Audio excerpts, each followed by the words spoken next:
Hello, everyone. This is an infectious disease infection prevention update regarding the current COVID situation and what is happening around, what's the new data that we have. And also, there are a few questions that's going around, and we're trying to answer those. Also, giving an update of what we are doing here in Haywood. So currently, we all know that the number of COVID cases are going up, and a part of there's a few more deaths that have been reported. So there are a few questions like, okay, what are we doing and what we can do more? One thing that we always hear is, okay, the flattening the curve that we hear. What is that? Is the disease is here. We are trying to decrease a surge of every sick patients altogether, and then that will decrease the care that individual patients can get. That's the goal of this flattening the curve mean. So what are we trying to do? Decrease the spread so that among the whole number of people who get infected, the total number is low at any point of time. That means the people who are actually sick, not everyone gets sick. The number of people who are actually sick at any point of time remains low so that we all can take care of them. So what does that mean? We still keep the social distancing. This is still considered as a droplet virus, meaning appropriate social distancing is definitely going to decrease the chance of individual like people getting infected. That's the goal of schools getting closed. That's the goal of the governor mentioning, well, don't congregate in restaurants. It's all about the social distancing, and we all have the individual duty to do that. Now, there is questions about how is the virus shedding from from an infected person. So there are multiple studies. There is a chance that the earlier time of the symptoms, meaning when you start having cough and fever, that's probably the highest viral shedding. I agree that there is some concern about asymptomatic patients transmitting, but that data is still evolving. But that also means that, hey, if you are having fever and have a cough, be very mindful about that. And then a small cough or fever, you should be trying to be very careful with your respiratory etiquettes, meaning coughs, covering cough and everything, cleaning your hands. So you can shed it for at least 14 days, or some studies say it's more, but at least 14 days is the what we know. There are a few questions about, hey, can I take Advil? Can I take NSAIDs? Can I take my blood pressure medications?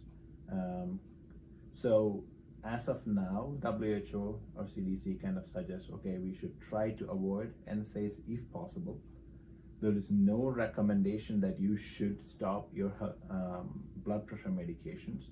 There are multiple studies, but there is a very good chance that if you suddenly stop your blood pressure medication, that is going to make you sick. So right now what we have is, okay, if you're on current medication, whatever medication that you're on, there is no urgency to stop medication, and that will prevent a COVID. Don't stop your medication without talking to your doctor. Otherwise, it can backfire. Now, how long the whole situation can last, we really don't know. But appropriate social distancing have helped many other countries where this whole thing started in the first place with a lesser number of cases. So it is possible. It's just that we have to have a collective willpower to do that. Now, it could take 1 to 2 months, and then that's not a definite number, but we are bracing for that. Now, another few things that we have to talk. There are a few questions that we try to answer from, say, the data from the last 2 weeks. It can probably change. it can say that, okay, this medication that you have to include and not taking, that we will update you as we get more information. So we'll talk to Jeannie in terms of what we are doing from infection prevention perspective for Hayward based on our supply chain. Before I mention, before Jeannie talks, the current guidelines regarding the CDC guidelines regarding face mask and N95, everything is based on supply. And we all know that there is definite shortage of personal protective equipments, including surgical mask and N95. And CDC, if you look at the website, CDC clearly mentions it's based on what is the current available data and current available supplies, that hospital has to work around that supply chain and use the data to give the right protective measures. And that's what we are working hard on. And as far as I understand, the hospital is working hard on trying to get supplies. And in this scenario where every country is trying to get the same supply. So I will let Jeannie take over from here. Okay, so we have two different precautions for patients coming in. These precautions have been updated. They're in Meditech. We have a special airborne contact precaution. These are our very sick patients. They could be on respirators. They are in our intensive care unit. Out on the floor, we also could have a potential patient that's not as sick, but we are waiting for the test results. Those patients go in a special droplet and contact precaution. We talked about N95s. They can be reused if they are not compromised, and compromised meaning if they're wet, soiled, or the bands that go around the head are too loose. If you find one that is that way, just throw it away.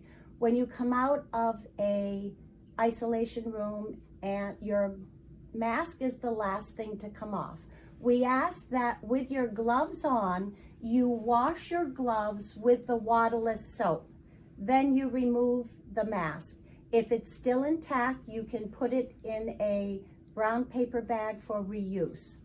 When you go to reuse that N95, you put on your personal protective equipment, your gown, your goggles, your gloves.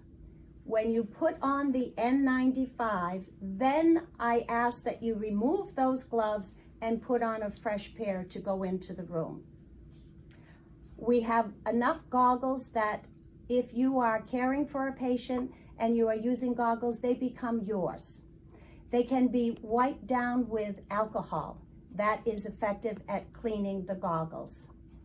We also have put in place, if we have a patient that is not that sick, is on walk-ins 1 for a suspect COVID case, if you are doing a nebulized treatment, we will ask that you wear the same gowning apparel that our staff wear in ICU, which would include an N95 respirator and a bouffant hat. Coming out of that room after you've done the nebulizer treatment, we ask that you wait 30 minutes, then you can go in again with your regular surgical mask. We have timers that have been deployed. They will be on the isolation cart to time the 30 minutes for you. We've purchased disposable pens. There were staff that had questions about if we bring a pen into a patient room. Those pens stay in the patient room and then they are discarded. In the emergency room, when they use the pens to sign a patient's consent form, it's just discarded after. Again, I can't reemphasize enough the hand hygiene with waterless soap, but also remember you can use regular soap and water too. If you have any questions, my office number is 978-630-5777. I will get back to you as soon as I can. Thank you. Thank you.